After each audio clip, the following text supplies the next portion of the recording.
Ever since Night left Animal Jam, Jamal has been missing their greatest edgelord. Now it's time for Shadow the Edgewolf to revisit AJ. With a science video?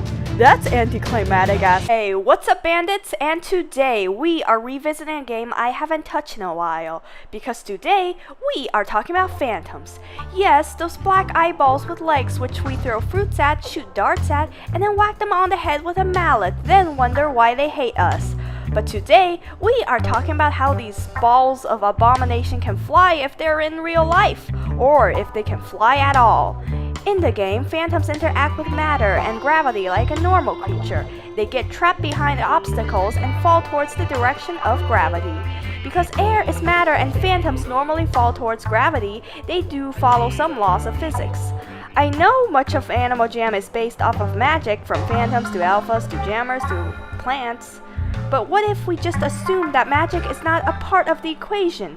How then will phantoms fly?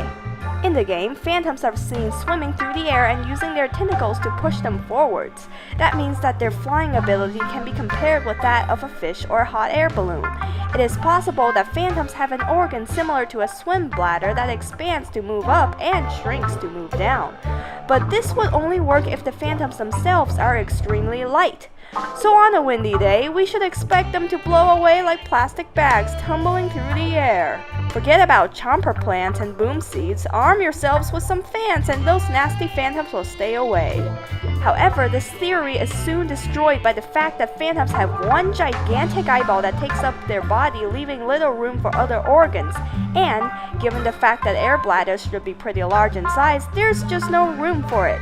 In order for a phantom to fly in real life, we need to shrink down the size of its eyeball so we can fit in an air bladder, preferably filled with a light gas. So when their bladder expands, the outside air becomes denser, allowing the phantom to move up. And when their bladder shrinks, the inside becomes denser and it sinks. Then they can use their legs to propel themselves forward, similar to an air swimmer. However, this idea does not support phantoms being able to swim underwater, because water is much denser than air by 784 times. Light-weighted phantoms would not be able to dive downwards below the surface, they would just float. The second theory is more related to helicopters. When phantoms are angered, their bottom tentacles spin like a helicopter. But it would actually make more sense for the whole creature to spin instead of just the bottom part, because in order to create rotating locomotion in a living being, the body and the propellers must be separate parts joined together. So it would make more sense for a phantom to fly by spinning its whole body after getting enough momentum on the ground. With their tentacles flattened, of course, angled slightly upwards, so more molecules will hit the bottom more than the top to create enough pressure under it for the phantom to fly. Kind of like a propeller toy. There are actually real-life flying machines similar to this with blades at the bottom. They're called aerocycles and were used during the 1950s. But they were prone to crashing because of how difficult they were to control.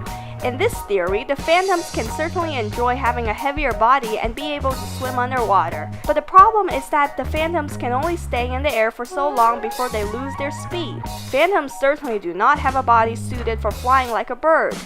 So we are left with these two options, the balloon phantoms on one side and helicopter phantoms on the other.